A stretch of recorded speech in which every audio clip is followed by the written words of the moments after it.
जनक के नगर में परीक्षा बड़ी करी तो चलो ही बात आती। महाराज जनक संसार के सबसे बड़े ज्ञानी माने जाते, सत्यज्ञ माने जाते, और उन्होंने एक परीक्षा लेने का निर्णय किया। कृपया आप एकाग्र चित्त और मन से सुने। सीता जी को उन्होंने पाया, और सीता जी को पाया हल चलाते हुए। जब अकाल पड़ा हुआ था जनकपुर में, तो महाराज जनक उस समय की परंपरा के अनुकूल हल चला रहे। बहुत सुंदर संकेत। जनक ज्ञानी तो सूखा पड़ जाने को भौतिक अर्थ में तो जैसे पानी न बरसे तो सूखा पड़ जाएगा, और अगर व्यवहारिक अर्थों में देखें तो ज्ञान का अतिरेक जब हो जाता है तो व्यक्ति बहुत सूखा हो जाता है, शुष्कता आ जाती है, उनको रस की अनुभूति ही नहीं हो। तो सीता जी के आने पर पानी बरसा, इसका अभिप्राय है कि ज्ञानी जनक के जीवन में भी भक्ति की रसमयता तब आई जब सीता जी को उन्होंने पाया। तो उस समय फिर उसके बाद वह कथा आप सब जानते हैं।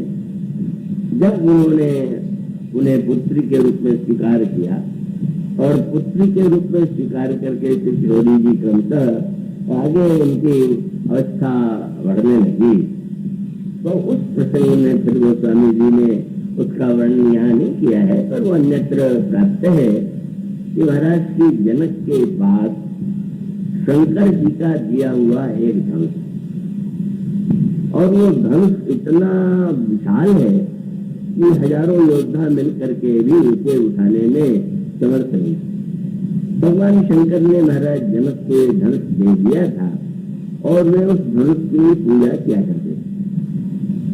पुत्री सीता एक अद्भुत घटना उनके द्वारा घटित हुई।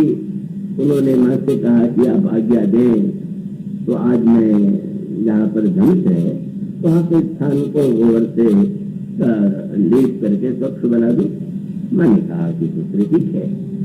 और जब सीता जी वहां गई तो उन्होंने देखा कि चारों ओर तो बहुत साफ सुथरा है, पर धनुष के नीचे कुछ लगता है कि सफाई नहीं की है।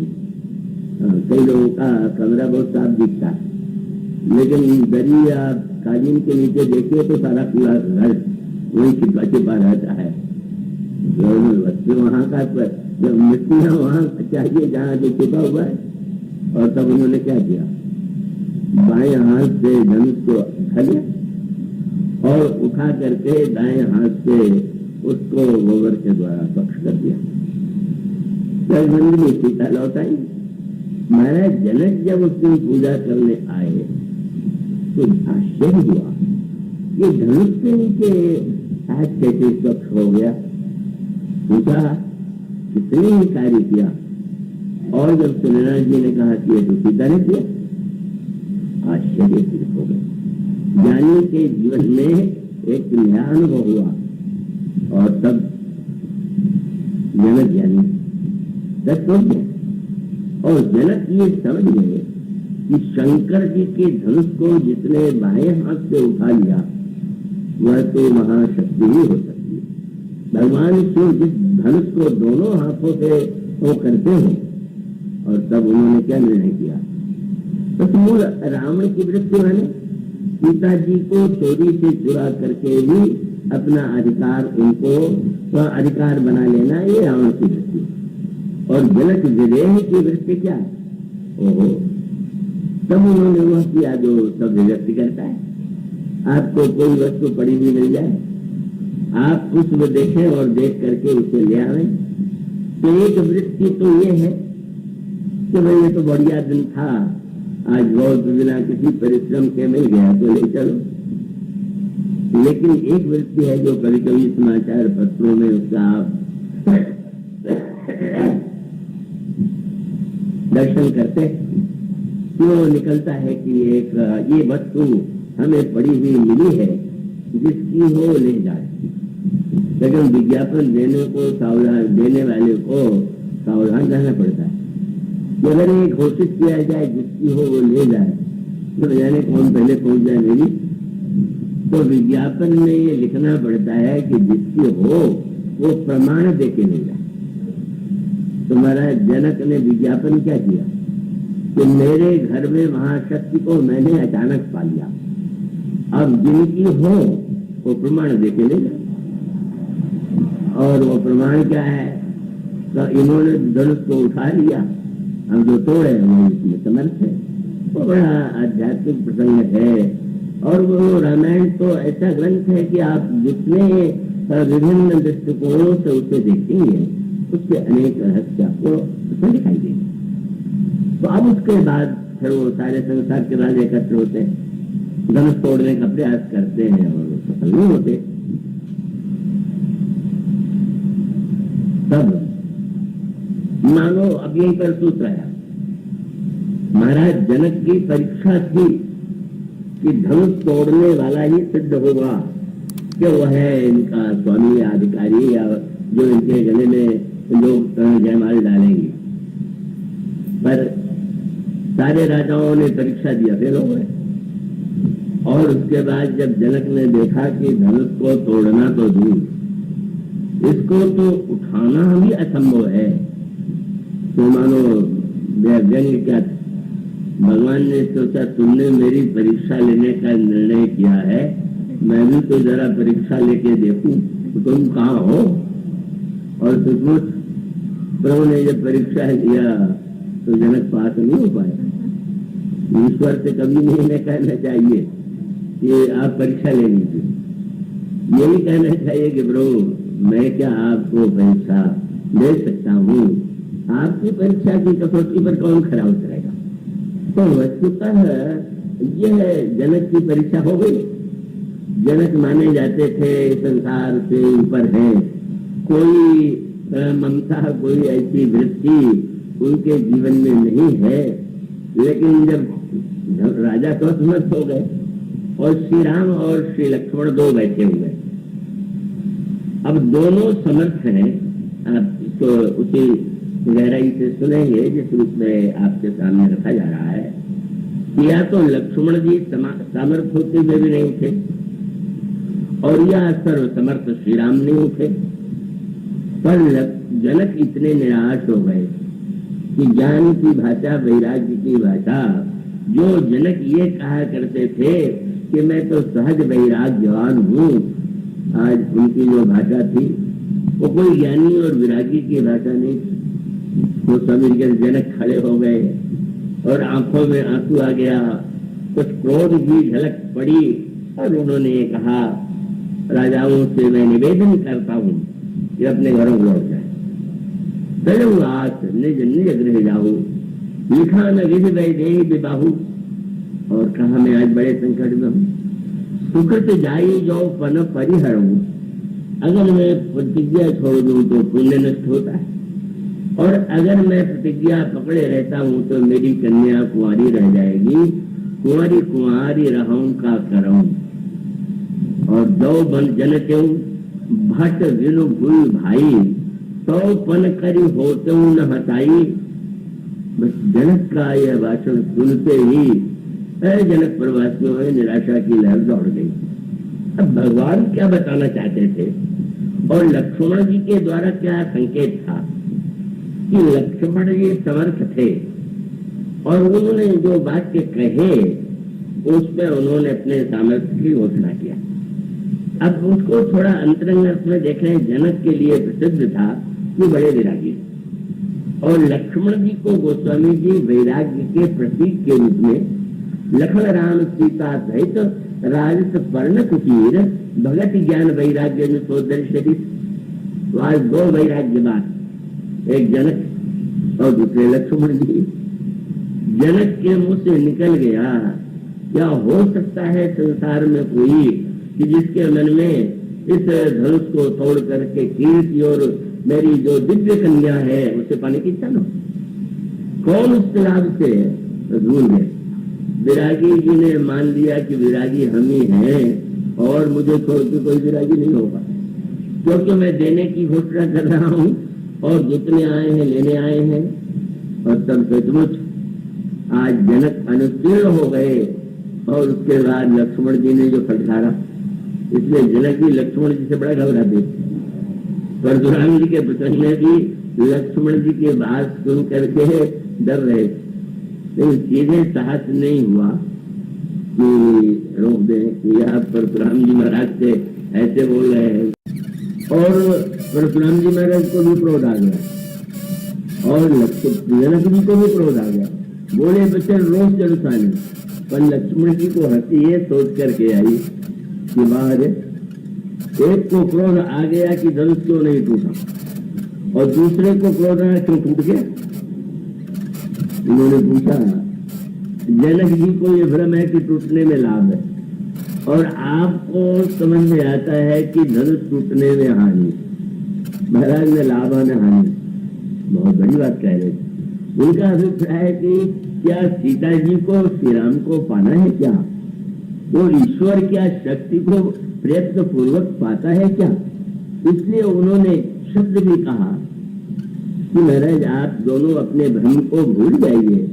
कहा क्षति लाभ धूल धनु तोड़े, न धनुष तोड़ने में कोई लाभ न कोई हानि। पर ये तो लक्ष्मण जी की भाषा थी जिसको प्रारंभ में ढिठाई के रूप में देखा गया। भगवान तो राम तो नहीं उठ रहे, भगवान राम इसलिए नहीं उठ रहे हैं कि जो पाना चाहते हैं वो प्रयत्न करें, और जो सदा ही मुझे प्राप्त है मैं क्यों चेष्टा करूं, इसलिए वो नहीं उठ रहे। और लक्ष्मण जी की भावना ये है कि हमें तो ये मातृ रूप में सदा से प्राप्त है, और मेरे हृदय में कोई कीर्ति पाने की या भौतिक सौंदर्य की भावना ही नहीं है। इसलिए जब लक्ष्मण जी ने फटकारा और कहा कि कहीं जनक दूसरा कोई व्यक्ति ऐसे बोलता तो मैं बुरा न मानता, पर जनक बड़े प्रसिद्ध की महाज्ञानी ये क्या बोल रहे। और लक्ष्मण जी का ध्यान गया, जब विश्वामित्र के साथ हम दोनों आए तो जनक ने मुझे प्रभु को और मुझे देख करके कहा कि मुझे लगता है कि ब्रह्म ही दो वेश बना के आ गया है। लक्ष्मण जी का तात्पर्य था कि मैं महाराज जनक का वाक्य सुनकर चौंक पड़ा। यह कैसी सचमुच अनोखी दृष्टि है, एक क्षण में ईश्वर को पहचान लिया। तो महाराज मेरी तो बड़ी आप पर श्रद्धा हो गई, पर आज आपके आप भाषण सुन के यही भ्रम होता है कि आप वैसे बोल गए थे क्या? अगर आपको यह ज्ञात था या आपके मन में धारणा थी कि ये साक्षात ईश्वर है, तो आपने कैसे समझ लिया कि उन्हें प्रयत्न करना चाहिए? ये धनुष तोड़ करके क्यों नहीं पा रहे हैं? क्या आप ये मानते हैं क्या कि सीता जी को पाने का ये रामायण का दर्शन, सीता जी को तो सभी पाना चाहते हैं, भक्त के रूप में, शक्ति के रूप में, लक्ष्मी के रूप में। और इसीलिए संकेत ये है कि सीता जी को पाने के लिए जनकपुर में विदेह नगर में भी एक घटना घटित हुई, और देह नगर लंका में भी घटित। देह नगर वो प्रसंग आपने सुना होगा कि जब रावण ने मंदोदरी से कहा कि धनुष को तो उठाना कठिन नहीं था, पर वो धनुष हमारे गुरुदेव का था, इसलिए मैंने आदर के कारण नहीं उठाया। अब अंगद ने क्या किया? अंगद ने अपना पैर रावण की रोक दिया और ये कहा कि मेरा पैर तुम या तुम्हारी सभा का कोई उठा देगा तो मैं प्रतिज्ञा करता हूं कि भगवान राम लौट जाएंगे और सीता जी को मैं हार पाऊंगा। आश्चर्य होता है, बंधुओं को भी आश्चर्य होगा कि आपने इतनी बड़ी प्रतिज्ञा कर दिया।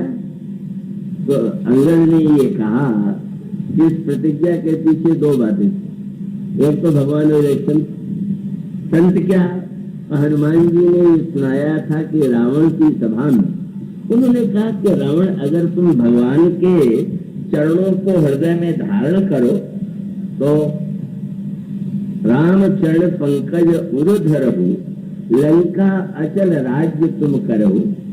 तो वाक्य जब मैंने सुना हनुमान जी से तो मुझे लगा कि हनुमान जी जब रावण से कहते हैं कि प्रभु के का स्मरण करने से तुम्हारा पद अचल हो जाएगा, तो मैंने सोचा कि जब रावण का पद अचल हो सकता है तो मेरा पद क्या अचल नहीं हो सकता है क्या? संत की बात झूठ कैसे हो सकती है? इस विश्वास के आधार पर मैंने कहा कि नहीं, संत ने जो कहा है वो तो बिल्कुल ठीक कहा। और दूसरा, भगवान बोले क्या सीता जी को हारने का तुम्हें अधिकार था? अंजन ने कहा सीता जी कौन है न शक्ति। किसकी शक्ति है? श्री राम की। तो उनके हारने और जीतने की चिंता मुझे होनी चाहिए कि उनको होना चाहिए? उनकी बात है। और तब मानो संकेत ये था कि देवनगर वाला भी पाना चाह रहा है, और देवनगर वाला जब उठा तो मानो अंगद ने हंस के देखा, तुम्हारे विषय में बड़ा प्रसिद्ध है कि तुमने सीता जी को पा लिया। वो मूर्ख है जो ऐसा समझते हैं। तुमने पाया कहाँ? पाने का यार वो कितनी बातें कही जाए, पाने का अर्थ क्या हुआ? आपने धन पा लिया तो पा लिया क्या? लगता है आपने पा लिया। पद पा लिया तो क्या आपने पद पा लिया? या विद्वान की उपाधि प्राप्त कर लिया तो आपने क्या पा लिया? पाने का अर्थ बहुत कम लोग जानते हैं। पाने का अर्थ ये है कि आप अगर कोई वस्तु मिल गई तो आपने कहा पा लिया। और आप विचार करके देखिए कि आप कोई वस्तु खरीदने जाए बाजार में, स्वयं न उठा पावे और एक ढोने वाले के सिर पर सारा सामान रख दे। जब देखें तो सामान उसके पास और आप चले जा रहे, तो जिसके सिर पर है वो बेचारा स्वामी है कि ढोने वाला है? और वो तो ढोने वाला है। इसी प्रकार से धन को ढोने वाले, पद को ढोने वाले, विद्या को ढोने वाले बहुत हैं, उसको पाने वाले तो मिले। तो उसको पाना जो कहते हैं और दिखा दिया, क्योंकि लोग जब देखते हैं कि बुरा व्यक्ति मैं सफल हो गया तो कहते हैं देख लो इतना बुरा था, सफल हो गया, मैं भी यही बनूंगा। अंग्रेज ने दिखा दिया, बुरा व्यक्ति सफल होता हुआ दिखाई देता है नहीं। रावण को अगर ये विश्वास होता कि सीता जी को मैंने पा लिया है, और जब मैंने दाव पर लगाया तो वो कह सकता था कि वाह, वो तो मुझे पहले ही मिली हुई है, तुम दाव पर लगा रहे हो। पर भीतर से वो जानता था कि पाया है कुछ नहीं। कई लोग ऐसे होते हैं कि लगता है, पर बेचारे हमेशा ढोते रहते हैं, चिंता रहती है हाय हाय ये चला तो नहीं जाएगा। तो ये ढोना जो है मानो वह परीक्षा, जिस परीक्षा में भगवान को इसीलिए नहीं उठ रहे कि उन्हें ज्ञात है कि वो नित्य प्राप्त है, और नित्य प्राप्त है तो फिर वो प्रयत्न कहता है। और लक्ष्मण जी ने तो खड़े होकर के कहा, प्रभु आप आज्ञा दे दीजिए तो धनुष को उठा करके मैं तोड़ करके मैं 100 योजन तक इसको लेकर के दौड़ा जाऊंगा, और जैसे मूली को तोड़ा जाता है वैसे तोड़ दूंगा। सबो मेरे मूलक जी ने तोड़ी। आश्चर्य, ऐसी बात लक्ष्मण जी ने कह दी। बाद में किसी ने लक्ष्मण जी से कहा कि आप ऐसा बोल गए, आपके बोलने का अगर आपने कहा तो आपने तोड़ा तो नहीं, आप तोड़ने गए नहीं। लक्ष्मण जी ने हंस करके कहा, मुझे धनुष तोड़ना होता तो पहले ही उठता, मुझे तो जनक का भ्रम तोड़ना था इसलिए रुका हुआ, और मैंने जनक का भ्रम तोड़ दिया। तुम्हें लगता है कि तुम जब दोगे तब सीता जी श्री राम को मिलेंगे, तुम्हें यह भ्रम लगता है कि राम को पाने के लिए सीता जी को कोई परीक्षा देनी होगी। और इसीलिए कितनी बड़ी बात गोस्वामी ने लिखा, ये वाक्य सुन करके किसको सबसे अधिक चोट लगनी चाहिए? सीता जी को। क्योंकि उस वाटिका में सीता जी और श्री राम का अनुराग भरा जो अवलोकन है वो देख चुके हैं। लेकिन गोस्वामी जी ने क्या लिखा, जब जनक को फटकारा लक्ष्मण जी ने तो गोस्वामी जी ने कहा सबसे अधिक प्रसन्नता किसको हुई? बोले सीय हरत, सबसे अधिक प्रसन्न सीता जी। लक्ष्मण कह रहे हैं मैं तोड़ दूं, और सीता जी सबसे अधिक प्रसन्न हो रही। और कौन प्रसन्न हो रहा है? गुरु जी तो बहुत ही कहते हैं, जितने मुनि हैं वो तो परम प्रसन्न है। गोस्वामी जी कहते हैं कि गुरु रघुपति सब मुनि मन माही, मुदित भये पुनि पुनि कुल काही। इतना आनंद आया। गुरु जी तो इतने प्रसन्न हुए कि मैंने बहुत अच्छा किया, अकेले राम को नहीं ले आया, लक्ष्मण को ले आया, नहीं तो ये तो बैठे ही रह जाते और ये रोते रह जाते। ये बहुत अच्छा हुआ। और सीता जी को लगा कि भला कोई गवाह तो मिला कि हम दोनों का विवाह बहुत पहले हो चुका है, अनादिकाल से हमारा विवाह है। वो विवाह तो भौतिक अर्थों में दिखाई देने वाला है। ये लक्ष्मण कितने समीप है कि हम दोनों के संबंध रहस्य को जान करके उसने ये कहा कि अगर पाकर तोड़ करके पाना होता तो प्रयत्न करें, पर मैं जानता था कि जिसको है पाना वहां तो पाना नहीं है, तो नित्य उनके साथ। और मैं सामर्थ्य होते हुए भी अगर नहीं प्रयत्न करता हूँ, का मानो लक्ष्मण जी के द्वारा एक संकेत है। और उसका अभिप्राय है कि जनकपुर में जो घटनाएं घटित हुई है उसमें तो अध्यात्म के दिव्य तत्व है। किस तरह से अहिल्या का उद्धार हुआ, किस प्रकार से शंकर जी का धनुष जो है खंडित हुआ, वो एक लंबा प्रसंग है। और उद्देश्य क्या है? सीता जी और श्री राम का विवाह। विवाह क्या? तो श्री जी ने एक वाक्य लिखा कि जो एक ही है, दो व्यक्ति होंगे तो कभी मिलेंगे और कभी बिछुड़ जाएंगे, पर क्या एक व्यक्ति को ये कह सकते हैं कि अपने से मिला और अपने से बिछुड़ गया? तब उन्होंने क्या कहा? उन्होंने कहा कि राम और सीता जी क्या दो हैं क्या? और तब वो दोहा आपके ध्यान में आना चाहिए जिसमें गोस्वामी जी कहते हैं सीता जी और राम अलग नहीं। तब उन्होंने जो दो उपमाएं दी हैं, गिरा अरथ जल बीच सम कहियत भिन्न न भिन्न बंदो सीता राम पद जिन्हीं परम प्रिय चिन्ह। मानो वाणी और अर्थ दोनों अभिन्न है। आप कोई भी वाणी पढ़ते हैं, बोलते हैं, तो अर्थ के द्वारा ही तो उस वाणी का आपको आनंद आता है। तो वाणी और अर्थ में कोई भेद नहीं, और जल और उसकी लहरों में कोई भेद नहीं। लेकिन ये वाणी और अर्थ की तरह है, जल और लहरों की तरह है। बहुत बड़ी बात कह दी है। कैसा संयोग और कैसा वियोग! न तो सीता जी और श्री राम का मिलन ही एक बाहरी दृष्टि से दिखाई दे पर वो सही है, और न तो वो वियोग ही, पर संयोग और वियोग दोनों की घटनाएं रामायण में लिखी है। कौन जोग वियोग न जाके, कभी योग नहीं कभी वियोग नहीं। पर अगर वाणी और अर्थ, वाणी है सीता जी, अर्थ है श्री राम, जल है श्री राम, सीता जी है तरंग। और उसका तात्पर्य क्या है कि वाणी और अर्थ है तो एक ही, पर आपको वाणी का पूरा आनंद बिना अर्थ के नहीं मिलता। अर्थ में ज्ञात हो, बोले वस्तुतः सीता जी के अर्थ तो श्री राम है, पर वो अर्थ तो समझ ले। और जल और तरंग, तरंग तो जल में उठती है, लेकिन तरंग न उठे तो भी वही जल, लहरें उठे तो भी वही जल। पर आप जब जल को बिल्कुल शांत देखें तो वो आनंद नहीं आता जो लहरों को देख करके आता है।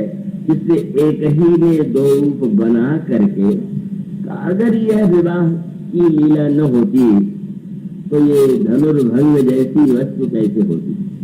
और अगर वियोग की लीला न होती तो रावण कुंभकर्ण आदि के रूप में जो दुर्गुण दुराचार जो दुराचार है उनका विनाश कैसे होता? इसलिए मूल तत्व तो यह है कि इस विवाह को, विवाह का ज्ञान नहीं, इसमें गीत गाया गया, इसमें गाली गाई गई, इसमें विनोद हुआ, उसमें व्यंग हुआ, सब हुआ, लेकिन तत्वतः उस विवाह का क्या अर्थ है और ज्ञानी भक्त और कर्म योगियों ने क्या अर्थ लिया, यही विवाह का रहस्य है। और जो संभव कुछ थोड़ा बहुत हो पाएगा कल परसों, आज इतना ही। बोलिए क्या